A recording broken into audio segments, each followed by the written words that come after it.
क्षमा चाहता हूं, चाहते हुए भी लंबे समय तक खड़े होकर मैं इस समय भाषण नहीं कर पा रहा हूं, क्योंकि जैसा संचालक महोदय ने आपको बतलाया कि एक सार्वजनिक सभा को संबोधित करने के बाद जब मैं मंच से नीचे उतर रहा था तो पैर में चोट लग गई, जिसके कारण लंबे समय तक खड़ा होकर आप सबसे संवाद स्थापित कर पाना यह बहुत ही कठिन काम है।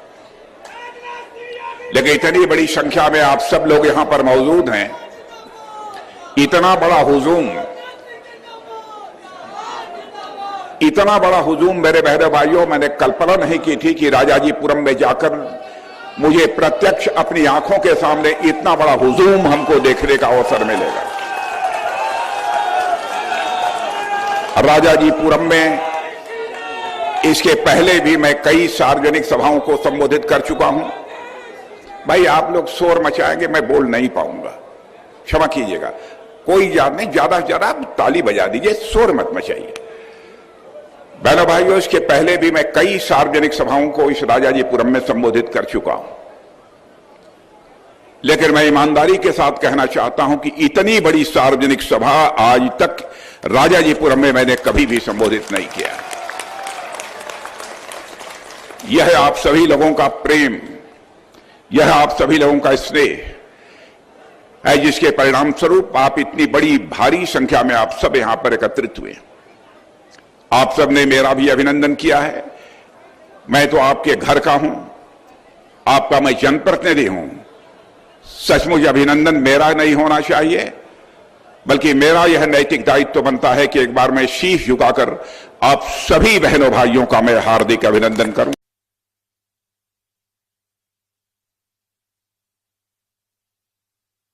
होकर आप सबका दर्शन करने का अवसर प्राप्त हुआ है।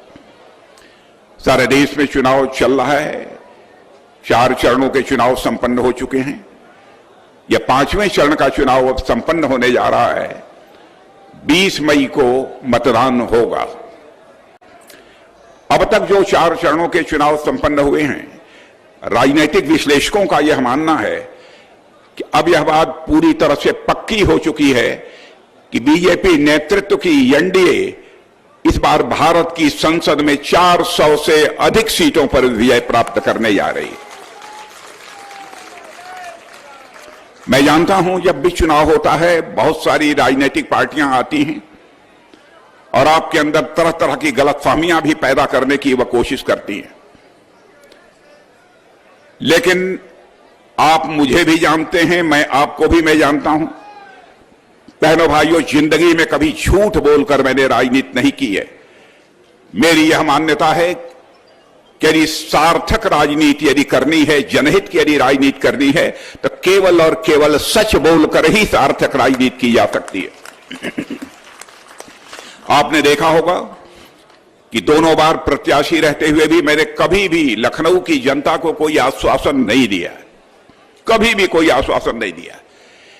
किसी ने भी कोई बात रखी होगी, जन समस्या से संबंधित किसी मुद्दे को यदि उठाया होगा, तो मैंने इतना ही कहा होगा कि आपका सब स्नेह आशीर्वाद चाहिए, मैं अपनी तई उसे पूरा करने की भरपूर कोशिश करूंगा। यहीं तक अपने को मैंने सीमित रखा है। लखनऊ के विकास का जहां तक प्रश्न है, मुझे बतलाने की कोई जरूरत नहीं है कि लखनऊ का विकास कितना हुआ है, नहीं हुआ है, क्या चीजें अभी शेष रह गई हैं। यह तो मैं स्वयं ही इसका जायजा लेता रहता हूं। अभी क्या हुआ है, अभी और आगे क्या करना है, स्वयं ही मैं इसकी पूछताछ करता रहता हूं। और हमारे श्रीमान दिवाकर जी त्रिपाठी, जो लंबे समय तक एलडीए के अधिकारी के रूप में यहां काम कर चुके हैं, पूरे लखनऊ महानगर की पूरी जानकारी रखते हैं और बराबर मुझे यह बतलाते रहते हैं कि अब यह काम करना है, यह काम करना है, यह काम करना, और उसी अनुसार बराबर हम लोग कदम उठाते रहते हैं। लेकिन आज मैं कहना चाहता हूं, लखनऊ में जो कुछ भी हुआ है उसका श्रेय मुझे नहीं दिया जाना चाहिए। उसका श्रेय यदि दिया जाना चाहिए तो भारत के प्रधानमंत्री मोदी जी को, और उत्तर प्रदेश में किसी को श्रेय दिया जाना चाहिए तो अपने यशस्वी मुख्यमंत्री माननीय योगी आदित्यनाथ जी को।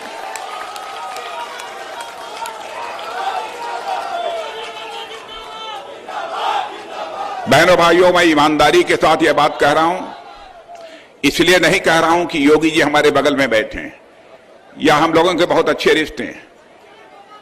मैं यह बात ईमानदारी के साथ कह रहा हूं कि मुझे आज तक याद नहीं है कि मैंने कभी कोई बात कही होगी और भले ही थोड़ी जटिल रही होगी, कोई टेक्निकल प्रॉब्लम भी रही होगी, तो उस पर योगी जी ने लखनऊ के लिए कभी ना बोला हो, यह मुझे याद नहीं है।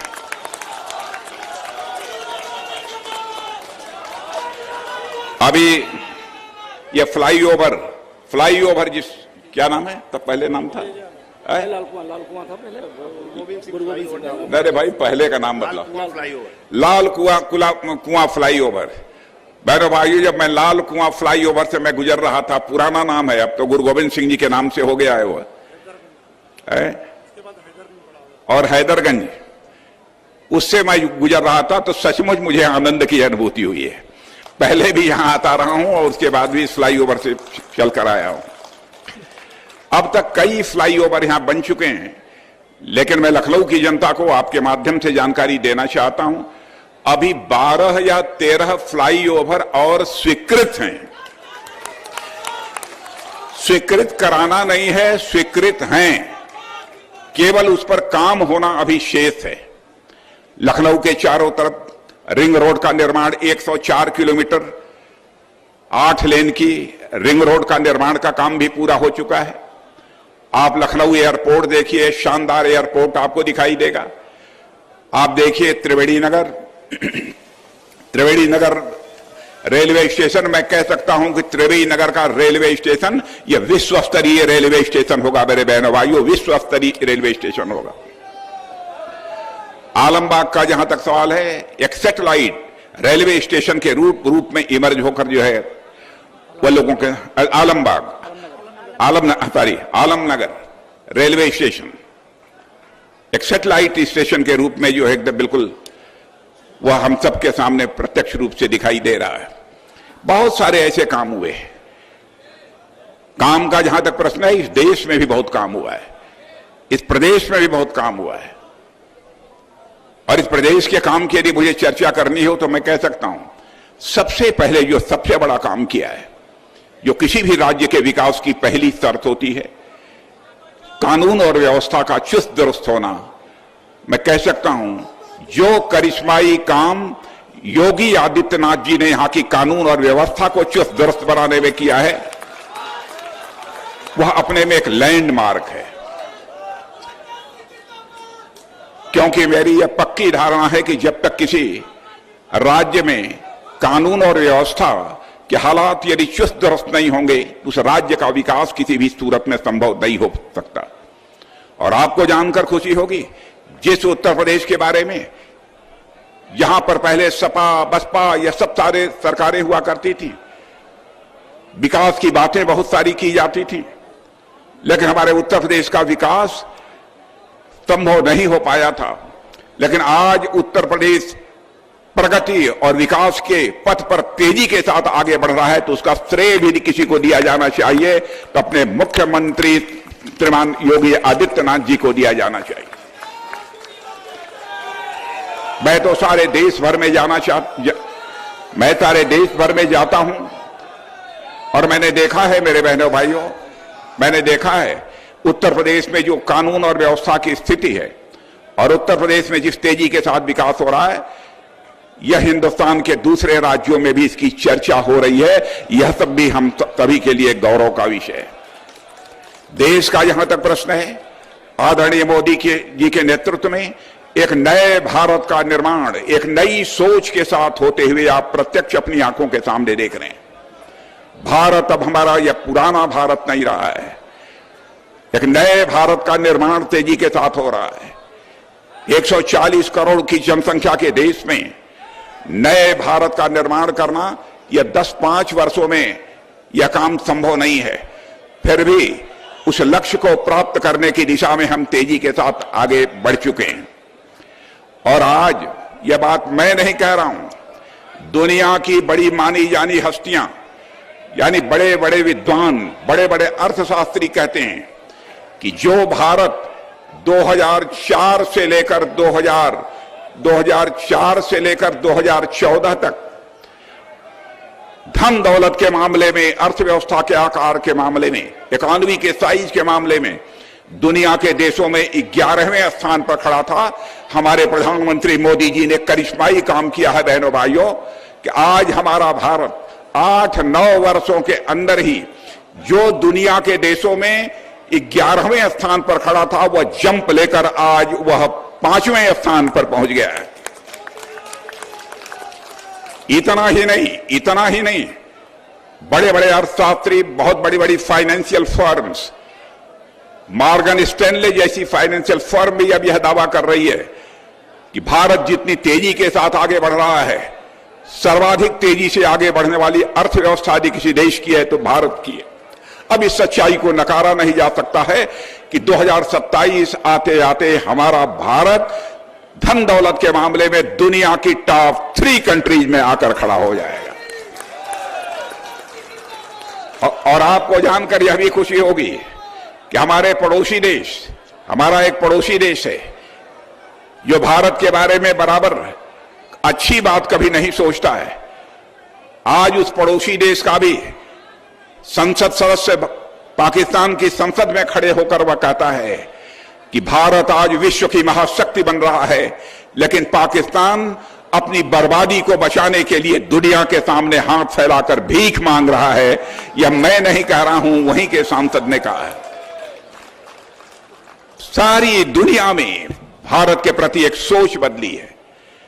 सारी दुनिया के सभी देशों के राष्ट्राध्यक्ष भी अब यह कहने लगे हैं कि सचमुच इस सारी दुनिया में 21वीं सदी यदि किसी देश की है तो भारत की है। यह भारत के बारे में सारे दुनिया में धारणा बन चुकी है। 25 करोड़ लोगों को जो आज तक काम नहीं हो पाया, लेकिन मैं यह भी कहना चाहता हूं, मैं यह नहीं कहना चाहता पंडित जवाहरलाल नेहरू ने कोई काम नहीं किया, श्रीमती इंदिरा गांधी ने कोई काम नहीं किया, राजीव गांधी जी ने कोई काम नहीं किया, डॉक्टर मनमोहन सिंह जी ने कोई काम नहीं किया, हमारे शास्त्री जी ने नहीं किया, यह नहीं कहना चाहता मैं, देवगौड़ा जी ने नहीं किया। बहनों भाइयों, जो भी प्रधानमंत्री हुआ है सबने कुछ न कुछ किया है। लेकिन इतनी बात मैं दावे के साथ कह सकता हूं कि हमारे प्रधानमंत्री मोदी जी के शासनकाल में विकास की जो तेजी हमको देखने को मिली है, आज तक आजाद भारत के इतिहास में वह तेजी हमको देखने को कभी नहीं मिली।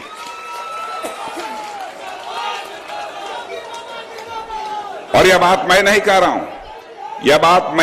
हूं, सारी दुनिया के लोग कह रहे हैं। अभी एक सज्जन मुख्यमंत्री थे हमारे दिल्ली के, मुझे बतलाया गया कि अभी हाल में ही आए थे, उन्होंने कहा कि 2024 के चुनाव के बाद मोदी जी प्रधानमंत्री नहीं बनेंगे। बहनों भाइयों, मुझे आश्चर्य हो रहा है, अभी अभी आप जमानत पर छूट कर आए हैं, 1 जून को फिर से आपको जेल में जाना है और आप आकर भारत के प्रधानमंत्री के बारे में इस प्रकार की अनाप शनाप बातें कर रहे हैं कि 2024 में भारत के प्रधानमंत्री नहीं होंगे, कोई और होगा। बहनों भाइयों, मैं कहना चाहता हूं, देश यह चाहता है कि प्रधानमंत्री जी 2024 में भी मोदी जी भारत के प्रधानमंत्री होने चाहिए और 2029 में भी भारत के प्रधानमंत्री होनी चाहिए। यह देश चाहता है। कहां यह देश को ले जाना चाहते हैं लोग? हमारे मुख्यमंत्री जी के बारे में भी अनाप शनाप उन्होंने बातें कर दी।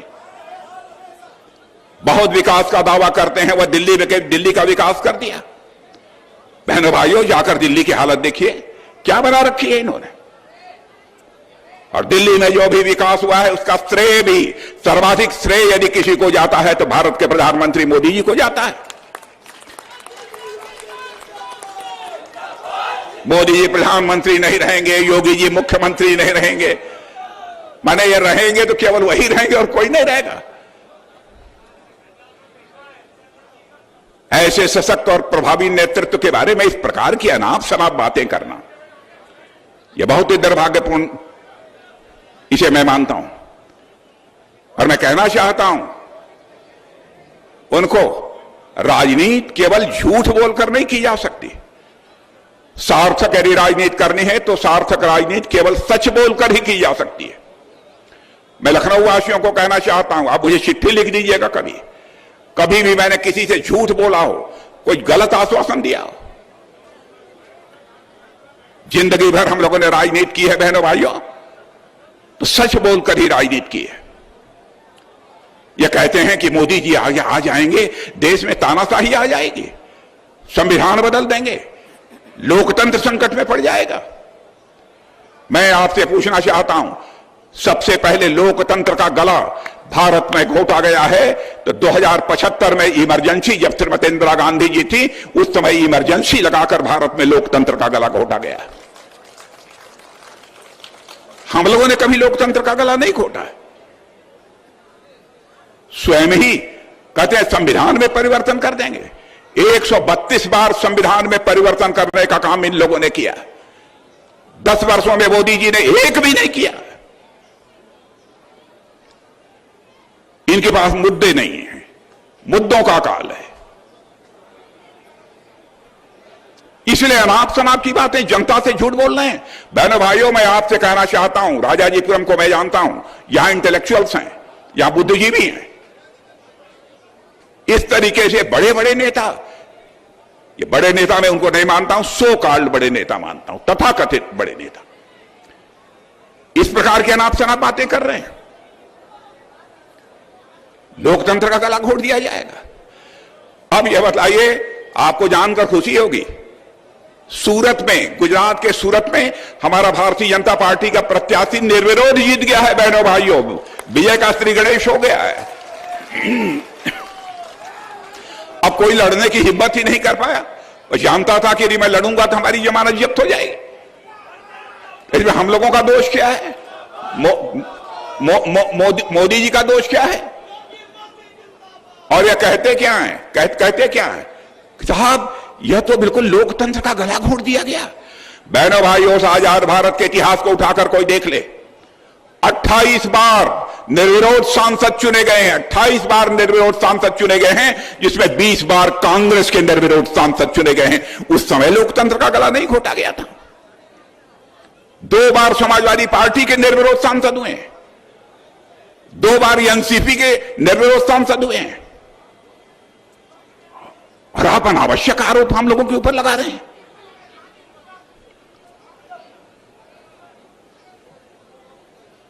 फैसला आपके हाथों में है।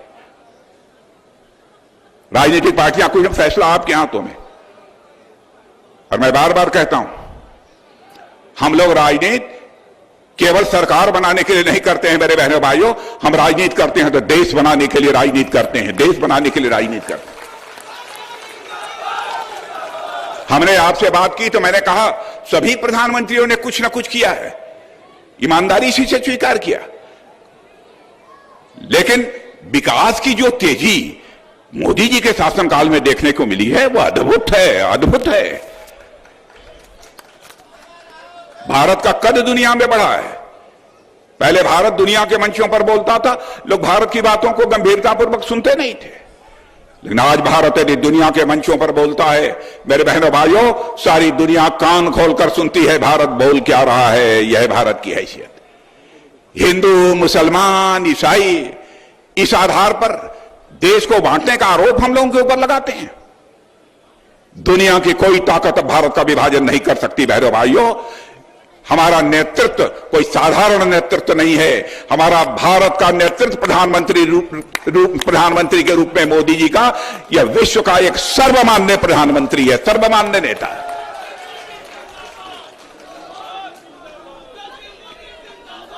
ये लोग क्या बातें करते हैं। आगे बहुत कुछ होना है, देश का मस्तक ऊंचा होगा, और आप यकीन रखना मेरे बहनों भाइयों, भारत विश्व की महाशक्ति बनकर रहेगा। दुनिया की कोई ताकत रोक नहीं सकती। भारत अब कोई कमजोर भारत नहीं रहा है। भारत अब कमजोर भारत नहीं रहा है। भारत अब दुनिया का ताकतवर देश बन गया है। और मैं देश का रक्षा मंत्री होने के नाते मैं कह सकता हूं, हमारे देश के सेना के जवानों के शौर्य और पराक्रम पर हम लोगों को नाज है, विश्वास है। ऐसा नहीं है कि दुनिया का कोई देश आंख दिखाकर निकल जाए मेरे बहनों भाइयों, उसको आप मुंहतोड़ जवाब देने की कुव्वत यदि किसी के अंदर है तो हमारे भारत के सेना के जवानों के अंदर। ये कांग्रेस के लोग तोप, बम, मिसाइल, गोले सब दुनिया के दूसरे देशों से मंगाते थे, हम लोग भारत में बना रहे हैं। और इतना ही नहीं मेरे बहनों भाइयों, 21,000 करोड़ रुपए का अभी अभी हमने तोप, बम, गोले और ब्रह्मोस मिसाइल दुनिया के दूसरे देशों को एक्सपोर्ट किया है। पहले दुनिया के देशों से ये लोग लेते थे और इसमें हमारे मुख्यमंत्री योगी जी का बहुत बड़ा सहयोग रहा है। यहां पर अब ब्रह्मोस मिसाइल यहां बनेगी और यह ब्रह्मोस मिसाइल का उपयोग केवल भारत ही नहीं करेगा, दुनिया के जिन देशों की आवश्यकता होगी ब्रह्मोस मिसाइल एक्सपोर्ट की जाएगी बहनों भाई, और दुनिया के दूसरे देशों को भी मुहैया कराई जाए। इसलिए मैं आप लोगों से कहना चाहता हूं कि अभी बहुत सारे विकास के काम शेष रह गए हैं। अरे खैर कोई भी रहेगा करेगा ही, कोई हम ही थोड़ो हैं कि कर डालेंगे, लेकिन मैं यही कहूंगा कि चारों तरफ देखिए, लखनऊ के सारे हाईवेज वगैरह, यहां से अब कानपुर भी जाना होगा तो कुछ समय के बाद आप 40 या 45 मिनट में लखनऊ से कानपुर पहुंच जाएंगे। तो विकास का चक्का भी तेजी के साथ चल रहा है। आप सब लोगों का सहयोग चाहिए, आप लोगों का समर्थन चाहिए, आप सबका आशीर्वाद चाहिए। एक प्रत्याशी होने के नाते तो मैं इतना ही आप सबसे निवेदन कर सकता हूं। और मैं मुख्यमंत्री जी के प्रति भी आभार व्यक्त करता हूं, मुख्यमंत्री जी के प्रति आभार व्यक्त करता हूं कि मुख्यमंत्री जी ने हमारे लखनऊ की बहुत चिंता की है। केवल विकास की ही चिंता नहीं की है, बल्कि हमारे चुनाव की भी उन्होंने चिंता की है। हर सार्वजनिक सभाओं में हमारे मुख्यमंत्री जी मौजूद रहते हैं, इसके लिए भी मैं उन्हें धन्यवाद देता हूं। और पुनः एक बार शीश झुकाकर आप सभी का अभिनंदन करते हुए अपना निवेदन समाप्त करता हूं। मैं अपने बीच में सम्मानित हम सबके लोकप्रिय नेता परम पूज्य योगी आदित्यनाथ जी को, जिन्होंने भगवान श्री कृष्ण की गीता का भी जहां जो जैसा करे उसके साथ वैसा व्यवहार, आदरणीय योगी जी आ गए, एक बार लगाए। आदरणीय योगी आदित्यनाथ राजनाथ सिंह जी जिंदाबाद।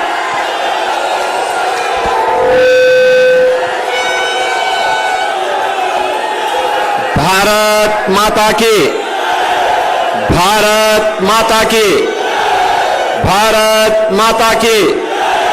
वंदे वंदे वंदे। देश के यशस्वी और कर्मठ रक्षा मंत्री, लखनऊ के लोकप्रिय सांसद आदरणीय श्री राजनाथ सिंह जी, उत्तर प्रदेश सरकार में मंत्रिमंडल के मेरे वरिष्ठ सहयोगी उप मुख्यमंत्री श्री ब्रजेश पाठक जी, लखनऊ की महापौर श्रीमती सुषमा करकवाल जी, विधान परिषद सदस्य श्री मुकेश शर्मा जी, भारतीय जनता पार्टी लखनऊ महानगर के अध्यक्ष श्री आनंद द्विवेदी जी, पश्चिमी क्षेत्र के भारतीय जनता पार्टी के वरिष्ठ नेता श्री अंजनी कुमार श्रीवास्तव जी,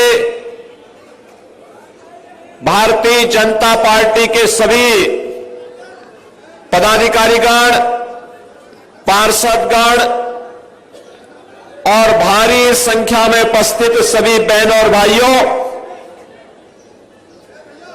लोकसभा चुनाव 2024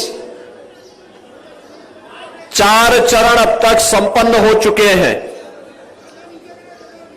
5वें चरण में 20 मई को प्रदेश की लखनऊ समेत 14 लोकसभा सीटों पर आप सभी को मतदान करना है। बहन और भाइयों, अभी 3 चरण बाकी है, लेकिन पूरे देश के अंदर हर ओर एक ही नारा गूंज रहा है, एक ही स्वर गूंज रहा है, हर एक के मन में एक ही संकल्प है। वह नारा है कि अब की बार, फिर एक बार, और संकल्प लोगों के मन में है कि जो राम को लाए हैं,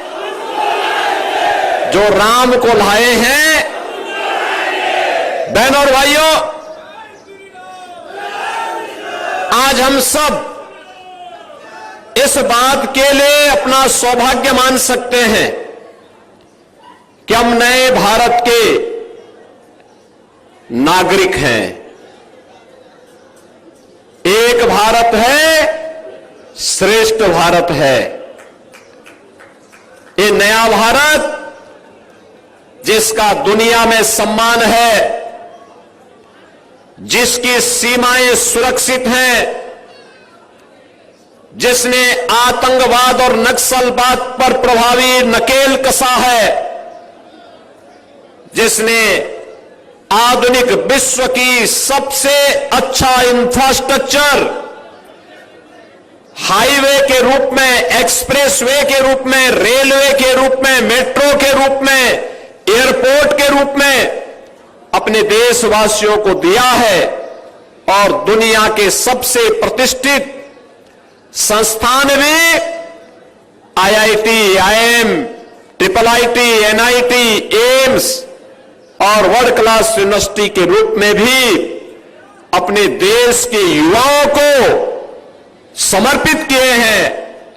ये नया भारत आज जो हम सबके सामने दर्शन हो रहा है, इसके शिल्पी हैं भारत के यशस्वी प्रधानमंत्री, दुनिया के सबसे लोकप्रिय राजनेता श्री नरेंद्र मोदी। बहनों और भाइयों, मोदी जी के नेतृत्व में जहां एक और विकास के कार्य हो रहे हैं, वहीं गरीब कल्याणकारी योजनाओं ने भी एक नए प्रतिमान स्थापित किए हैं। आप देख रहे होंगे, मोदी जी जब सरकार में थे 2014 से लगातार हैं, और उसी समय इस सदी की सबसे बड़ी महामारी कोरोना आई थी। अक्सर 100 वर्ष में एक बार इस प्रकार की महामारी का दस्तक होता है, और महामारी, बीमारी से भी लोग मरते हैं, और बीमारी के बाद भूखमरी से व्यापक पैमाने पे मौतें होती हैं। पहली बार हुआ, बीमारी आई, बीमारी से भी जनता जनार्दन को बचा करके दुनिया का सबसे अच्छा कोरोना प्रबंधन का कार्य मोदी जी के नेतृत्व में भारत के अंदर हुआ। बहनों और भाइयों, 80 करोड़ लोग फ्री में राशन की सुविधा का लाभ प्राप्त कर रहे हैं। लगातार पिछले 4 वर्ष से प्राप्त कर रहे हैं, और अगले 5 वर्ष तक प्राप्त करते रहेंगे। देश के अंदर स्वास्थ्य उपचार की कितनी बेहतर व्यवस्था है।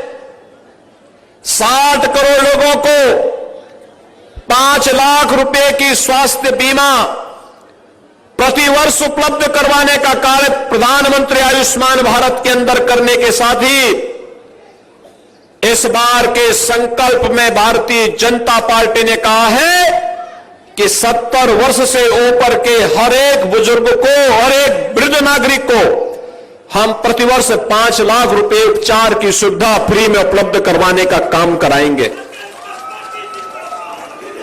बहनों और भाइयों, इसके अलावा अगर किसी का आयुष्मान कार्ड नहीं बन पाता है, कोई विधायक, कोई सांसद, कोई पूर्व विधायक, कोई पूर्व सांसद, भाजपा का कोई प्रत्याशी, भाजपा का कोई पदाधिकारी अगर एक पत्र लिखता या पीड़ित भी मुझे पत्र लिखता है कि मैं स्वस्थ हूं, मेरे पास कार्ड नहीं है, मेरी बीमारी में इतना पैसा खर्च होना है, तो मोदी जी द्वारा खोले गए जनधन अकाउंट में मैं सीधे उसके अकाउंट में पैसा भेजता हूं, कहता हूं उपचार आराम से करवाइए, ये सरकार आपकी चिंता करेगी।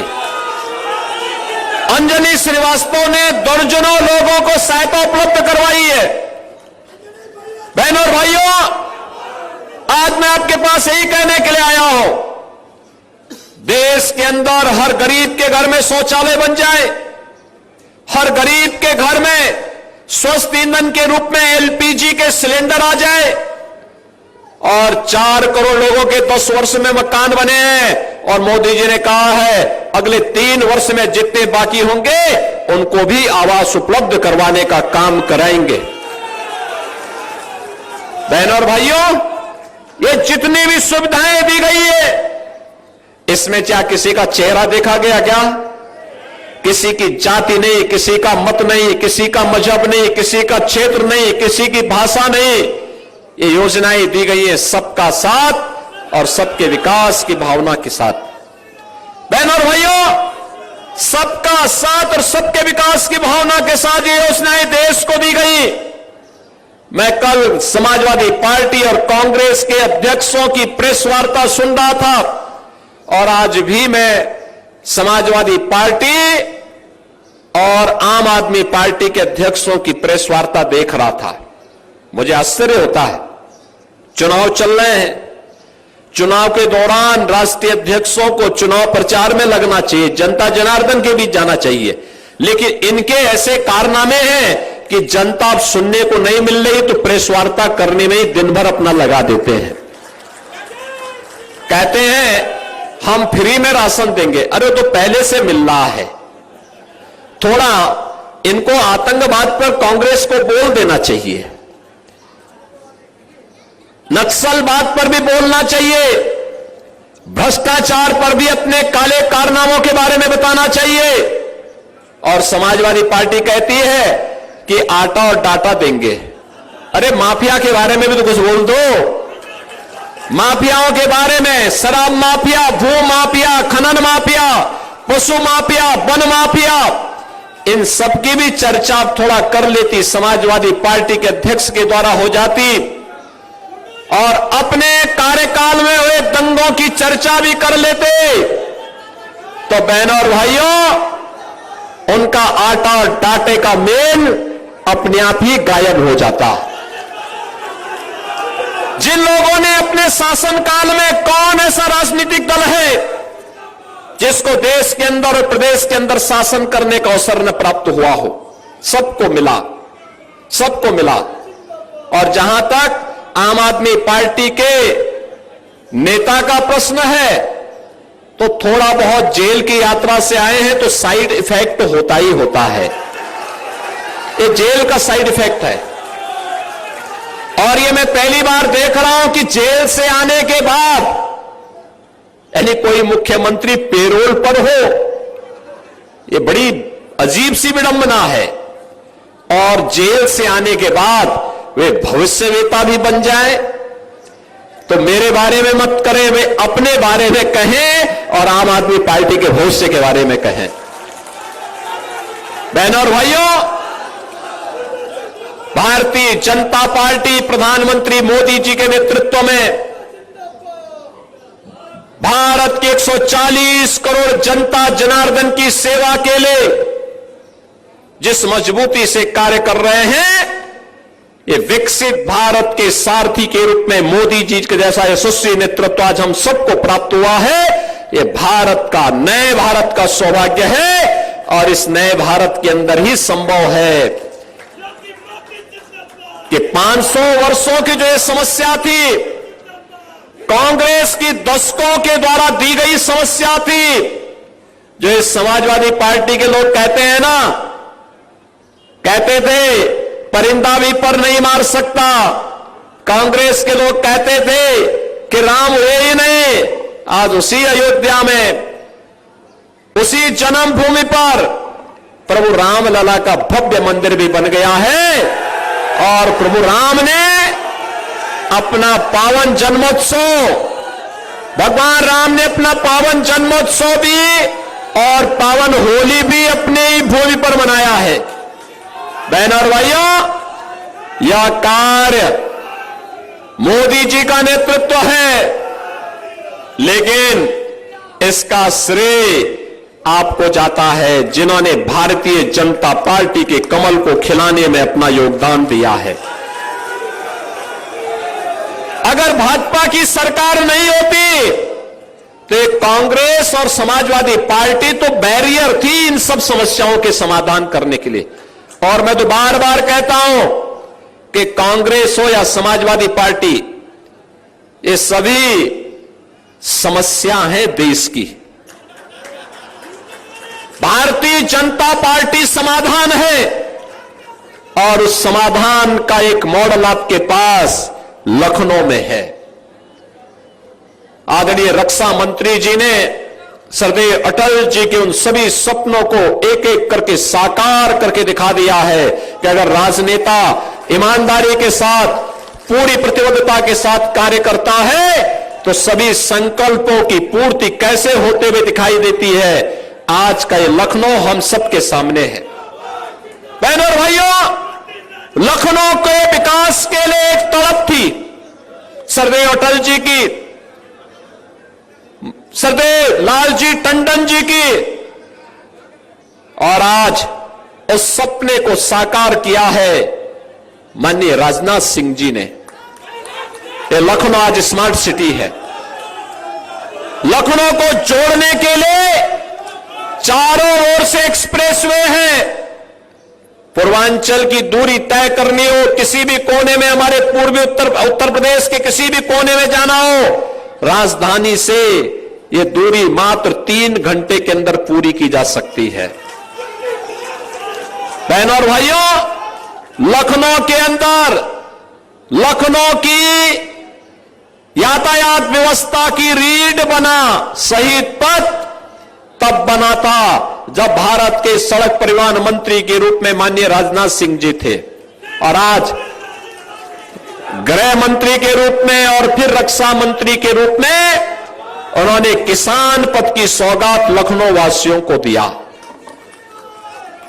अपने नेता के प्रति कैसा सम्मान का भाव होना चाहिए ये देखना है तो माननीय राजनाथ सिंह जी के ही निर्देश पर, उनके प्रस्ताव पर सरदेव अटल जी की सबसे बड़ी प्रतिमा उत्तर प्रदेश मुख्यमंत्री सचिवालय के सामने रखी लगी है। बहनों और भाइयों, लखनऊ स्मार्ट सिटी के साथ साथ आज अटल जी के नाम पर प्रदेश का पहला मेडिकल यूनिवर्सिटी भी लखनऊ में ही बनकर के तैयार हो चुका है। उसमें सत्र प्रारंभ भी हो चुके हैं। और यही नहीं, लखनऊ अब ब्रह्मोस मिसाइल भी बना रहा है। बहनों और भाइयों, रक्षा उत्पादन के क्षेत्र में आत्मनिर्भरता का लक्ष्य कैसे प्राप्त किया जाता है, इसका उदाहरण भी आज लखनऊ और उत्तर प्रदेश बना है। जो 6 नोड विकसित हो रहे हैं वह लखनऊ भी है, कानपुर, झांसी, चित्रकूट, आगरा और अलीगढ़। और बहनों और भाइयों, आपको लखनऊ की एयरपोर्ट को आपने देखा होगा। अभी तमाम लोगों ने यहां पे जब आईपीएल के मैच हो रहे थे उस दौरान उन्होंने जब एयरपोर्ट, लखनऊ के एयरपोर्ट को देखा, वह आश्चर्यचकित थे। क्या लखनऊ में भी ऐसा अत्याधुनिक एयरपोर्ट? ट्वीट करके बधाई दे रहे थे। लखनऊ का गौरव बढ़ता है। बहनों और भाइयों, आज मैं आप सबसे यही कहने के लिए आया हूं, ये नया भारत का नया उत्तर प्रदेश भी बनेगा और नए उत्तर प्रदेश के साथ लखनऊ उत्तर प्रदेश की पहचान है। और ये हमारा सौभाग्य है कि लखनऊ से देश के यशस्वी रक्षा मंत्री हमारे प्रतिनिधि के रूप में देश की संसद में जाते हैं। अपनी अस्वस्थता के बावजूद चुनावी सभाओं में लगातार देश के अंदर लगातार दौरे करने के बाद एक चुनावी सभा में चोटिल होने के बाद आज भी वे लखनऊ को पूरा समय दे रहे हैं। और मैंने अपने जीवन में नहीं देखा कि इतना बड़ा राजनेता अपने संसदीय क्षेत्र के प्रति इतना समय देता हूं।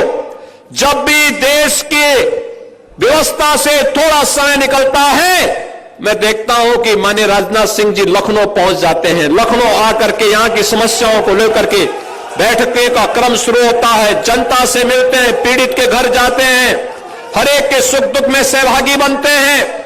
लखनऊ की हर एक समस्या, छोटी से लेकर बड़ी तक समस्या का समाधान का रास्ता कैसे निकल सकता है या उनके अंदर की पीड़ा से देखा जा सकता है। सार्वजनिक जीवन में सहजता, सरलता, ईमानदारी, लगभग 5 दशक का उनका सार्वजनिक जीवन एक आदर्श और शुचिता का, एक निष्कलंक जीवन का प्रतीक है। भारत की राजनीति का एक ऐसा उदाहरण है जो हर राजनेता के लिए, सार्वजनिक जीवन में कार्य करने वाले हर व्यक्ति के लिए एक उदाहरण बन सकता है। और इसलिए बहनों और भाइयों, इस प्रकार के जनप्रतिनिधि जब कोई चुनता है तो उससे मिलने वाले पुण्य और उससे मिलने वाला उससे मिलने की उसके कारण जो पुण्य प्राप्त होता है, जो श्रेय प्राप्त होता है, जनता जनार्दन ही उसका सर्वाधिक लाभान्वित होती है। और बहनों और भाइयों, यह लखनऊ ने अर्जित किया है, लखनऊ ने अर्जित किया है। और लखनऊ इस बात के लिए सौभाग्यशाली है कि लखनऊ आज इस विरासत के साथ भारत को एक नई ऊंचाई के साथ मिलाकर के, मोदी जी के कलम से कलम मिलाकर के भारत को विकसित भारत के रूप में स्थापित करना चाहता है। और इसीलिए हम सबका दायित्व बनता है कि लखनऊ से चुनाव जीतने में कोई संदेह नहीं, कोई संदेह, देश का कोई भी राजनीतिक विश्लेषक इसके बारे में कोई प्रश्न नहीं खड़ा कर सकता, क्योंकि लखनऊ वासियों का इतना प्रेम, वो किसी भी जाति, मत, मजहब, क्षेत्र, भाषा क्यों न हो, कोई हर व्यक्ति का पूरा स्नेह और पूरा आशीर्वाद प्राप्त हो रहा है। लेकिन बहनों और भाइयों, रिकॉर्ड बनना चाहिए, रिकॉर्ड। उस रिकॉर्ड के लिए हम लोग आपके पास आए हैं कहने के लिए। बहनों और भाइयों, उस रिकॉर्ड के लिए हम लोग आए हैं कि लखनऊ को नए रिकॉर्ड के साथ आगे बढ़ना है, नए लखनऊ के लिए। अरे माननीय राजनाथ सिंह जी तो प्रदेश के मुख्यमंत्री के रूप में उन्होंने अपना यशस्वी मार्गदर्शन और नेतृत्व प्रदेशवासियों को दिया। देश के अंदर अलग अलग मंत्रालयों में, सड़क परिवहन मंत्रालय में, कृषि मंत्रालय में, गृह मंत्रालय में और आज रक्षा मंत्रालय में उनका यशस्वी नेतृत्व प्राप्त हो रहा है। लेकिन बहनों और भाइयों, प्रदेश और लखनऊ के लिए उनका मार्गदर्शन प्राप्त होता है, उनका नेतृत्व प्राप्त होता है। यह हम सबके लिए सौभाग्य का विषय है। और मैं तो आपको कह सकता हूं, अरे हम लोग हैं ना, हम हैं, ब्रजेश पाठक हैं, सभी लोग हमारे मंच में बैठे हुए, सब राजनाथ सिंह जी के साथ मिलकर के लखनऊ को दुनिया की सबसे सुंदर नगरी के रूप में स्थापित करने के अभियान के साथ आगे बढ़ेंगे। लेकिन रिकॉर्ड बनाने के समय हम सबको भी कार्य करना होगा। क्या लखनऊ इसके लिए सहमत है? लखनऊ पश्चिमी सहमत है? सभी लोग सहमत हैं। लेकिन बहनों और भाइयों, इसके लिए 20 मई को पहला काम मतदान और तब अन्य काम, मतदान के साथ जुड़ना पड़ेगा। शहरी क्षेत्र में लोग मतदान करने के लिए कम जाते हैं, छुट्टी होती है तो तुरंत कहीं और जगह पिकनिक मनाने के लिए चले जाते हैं। अरे पिकनिक मनाने के लिए 5 साल होता है, एक दिन देश के नाम होना चाहिए।